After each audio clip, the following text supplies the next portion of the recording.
The astral side of this mess. Hello, thank you for being here with me once more. I hope you are very well today. I am Marie. Welcome to my channel. This information can be seen as science fiction, or as the viewer sees best, and I post it for entertainment purposes only. Still, I take my information very seriously, and for whoever has eyes to see. I am writing this on the morning of June 29th, 2025. Taygetans, as well as just about any other interstellar star culture, know a lot more about what goes on in the astral than the average person on Earth, and this is because we must deal with astral things all the time and in various ways, which makes their existence undeniable for us. An example of this would be that each time our ships jump into hyperspace, they are accessing a realm outside the physical world as we all know it.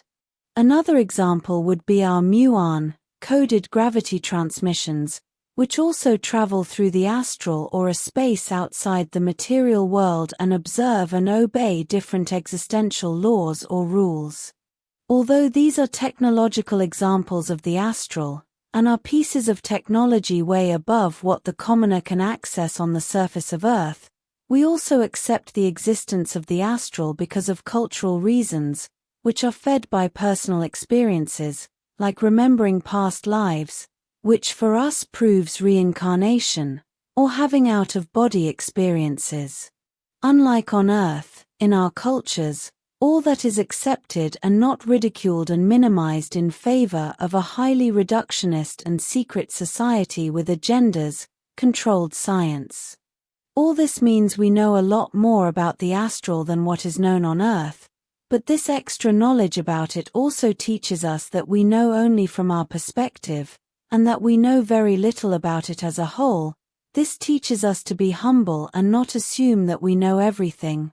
Assumption that science on Earth wrongly imposes upon the people there.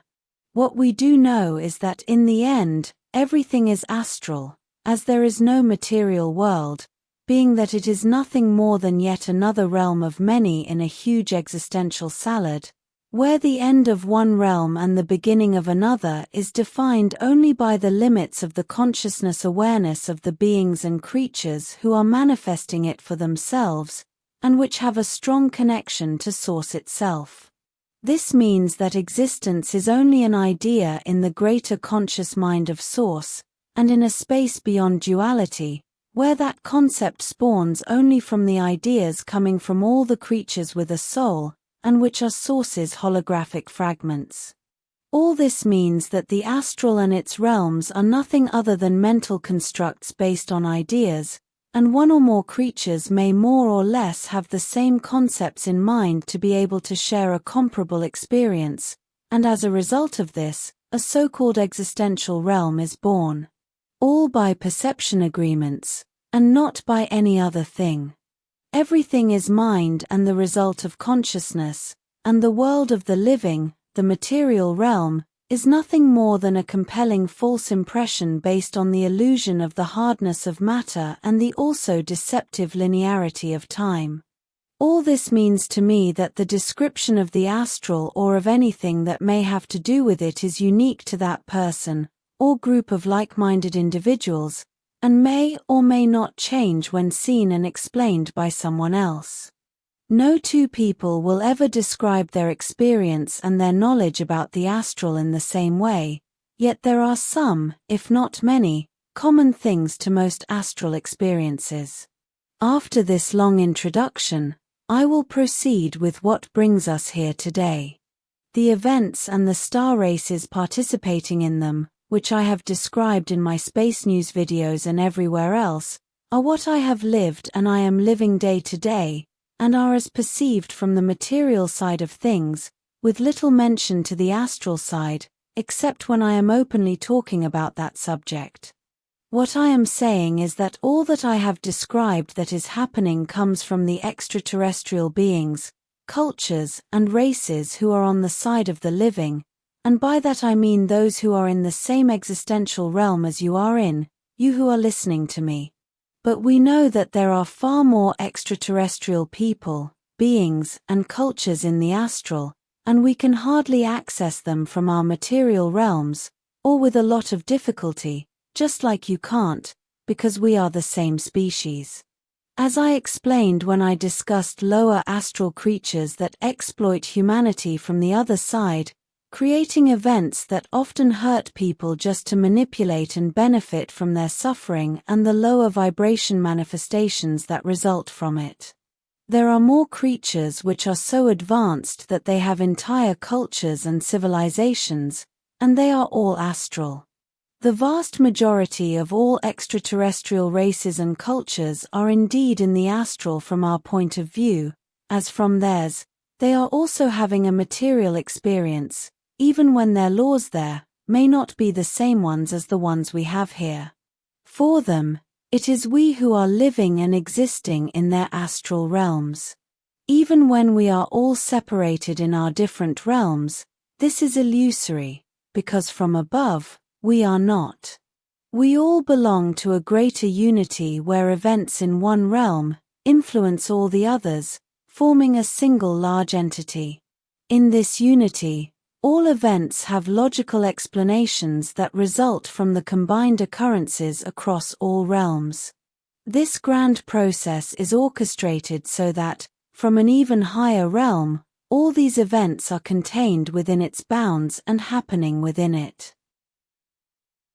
This means that from our very limited point of view, and our existential realm we call the material world, which is also defined by what our filtering 5 or 6 biological senses let us perceive, we have very few resources to understand greater events, simply because we cannot access what is happening in all those other realms and which are the cause of most of what happens in ours.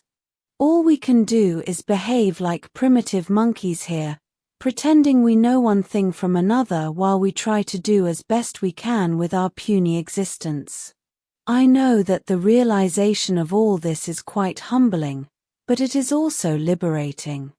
This means that honestly, no one on Earth, or outside Earth, knows what the hell is going on here, or there, or anywhere else. The attachment to ideas and explanations only causes more tyranny, mostly as the result of ego reactions spawning from past insecurities, as the ones with more power inevitably end up imposing their primitive monkey existential ideas upon those with lesser power. We can only theorize what is happening on the astral side of things, even when we may have help from beings and creatures such as the Urmah, who can see what is going on there, but as I explained above, what the cats perceive is only from their unique feline perspective, and not any other. It is their truth. Yet it can never be the ultimate truth, and they readily accept this. We, as Lyrians humans, wherever we may be from, are uniquely ill-equipped to perceive astral things, so I feel that our theories are especially dubious or doubtful. We are all quite locked into our biological senses and perceptions, which are very limited to the point where most humans can't even decide whether the astral really exists or not. Despite all this, there are many conclusions we can arrive at. Most of what is going on everywhere, and this includes on the surface of Earth or of any other planet, is the result of what is happening in the astral realms, so it is easy to conclude that there is a big fight going on there. We could say that it is between good and evil. Although that is incredibly simplistic, as those terms are also relative to the point of view and the interests of whoever is involved. Another problem is that we cannot even define what is truly astral and what is emerging from our own realms. Many people on Earth who study extraterrestrial phenomena state that all those are in the astral and not in the material realms, and in this case, they are dead on right. They say so based on countless accounts of witnesses, and by observation, as they have noticed that many ships go into mountains which have no perceivable entrance, just as ghosts go through walls, this as an example. Yet, not everything extraterrestrial is on the astral side. For example, I am not, as I am in the same realm as you are in. But as far as we can know, what is going on here on Earth and near it, with all the involved extraterrestrial races and species, is the continuation of the very old Orion Wars, where a very large conglomerate of, from our perspective, regressive races, wants to expand its domain into the areas which are associated with positive progressive star races, creating a boundary conflict, which can be very complicated. We know that Orion is involved in this mess, and is most probably pulling all the strings from under the table, being that the evil cabal, which dominates Earth, is just a reflection or a mask for Orion members and their very dark agendas. And you don't need to be a genius to conclude this. But even from this perspective, things are oversimplified, as there are positive star races in the region of Orion, and many are members of the infamous Council of Orion, which declares itself to be positive and wants to cooperate with the rest of us. But on the other hand, knowing those and what they eat, it sounds like a fox convincing a flock of chicken that he is vegetarian. And yes, we are the chicken in this case. Having said this, the Alpha Dracos are Orion Council members and are well known to be peaceful and highly protective, although there are two sides to them, the positive ones and the negative dragons, but the simple fact that they chose to run away when the shooting started around Earth, last 21st of May, is not a good sign about them. Yet so many star races ran away that we can hardly hold that fact against them. We are in the middle of the Orion Wars, and in the thick of it, I do not doubt it. The fact that the Orion Wars are old does not mean anything at all, as it involves literally several constellations, and as most of you know, time is relative and does not hold the same duration or even meaning to everyone. And most of the action is going on in the astral realms, and all we can see from here in the material world is the tip of the iceberg. All things and all beings hold another meaning from the astral perspective, so a simple person, who works in an office and has a very boring life, may be a tremendous astral warrior at night, when sleeping, because the Oniric realms are no other than more astral. His or her boring earthly avatar and their simple life end up being only a cover for what is inside of them, as their simple human avatar is like a house where they go to rest after a long night of fighting. This is to the point that Cabal three-letter agencies and their secret astral programs fully know, and have at least some of those night astral warrior individuals catalogued, but choose not to take those individuals out. They choose not to eliminate them, because they know that they would be far more dangerous if they were in the astral full-time. And this I just said is but one of countless other astral examples. The regressive star races from the general region of Orion are doing their best to expand their domain into the rest of the areas which are ours, to exploit us all for food and resources, and we are all fighting back. There surely is a so-called higher federation that is indeed of love and light, but that would be from the perspective of the higher astral planes, and yes, they are helping us all from there, but mostly as our spirit guides, but don't underestimate their ability and capacity.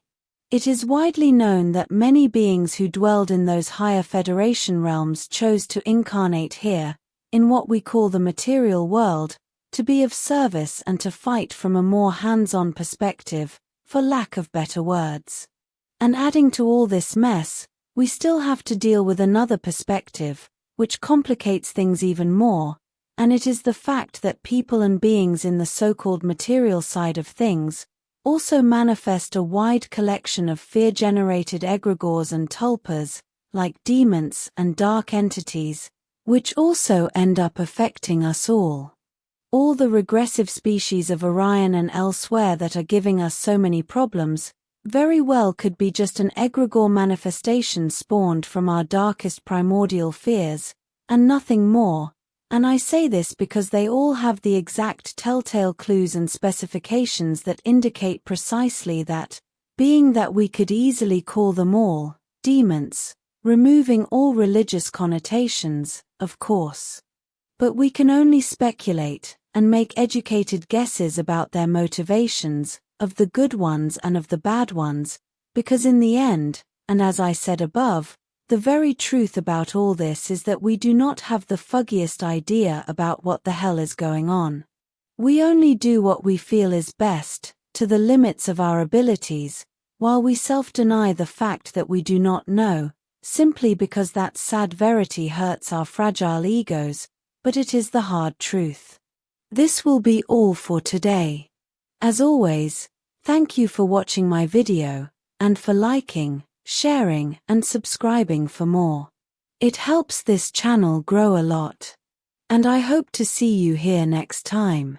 With much love and appreciation, your friend, Marie.